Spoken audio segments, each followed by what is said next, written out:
It says, don't just say to each other, we're safe, for we are descendants of Abraham. That means nothing, for I tell you, God can create children of Abraham from these very stones.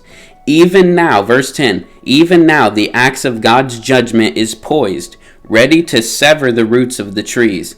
Yes, every tree that does not produce good fruit will be chopped down and thrown into the fire. Every tree that does not produce good fruit will be chopped down and thrown into the fire.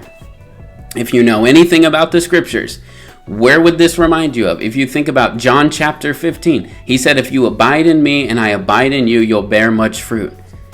Okay, so if you're not producing fruit and you're a tree that's getting chopped down, it's because you're not even remaining in Jesus. That's the issue. It's not that you're not measuring up, quote unquote. The issue is you refuse to get in Jesus, to get in his word, to seek him daily, right? Because the scripture says to take up your cross daily. It's a daily decision that I'm going to be crucified with Christ. I'm dead to sin and I'm alive to God. Because one day you could wake up and say, you know what? I want to live for the pleasures of this world. And you can choose the world over God.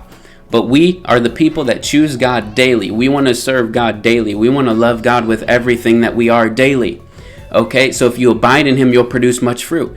But if you refuse to abide in Jesus Christ, your life will be barren. There will be no fruit on your tree. And a byproduct of that is God chops down the trees that do not produce fruit. Okay, but it shows you that you don't even value Jesus. You don't value his kingdom and you don't value his ways.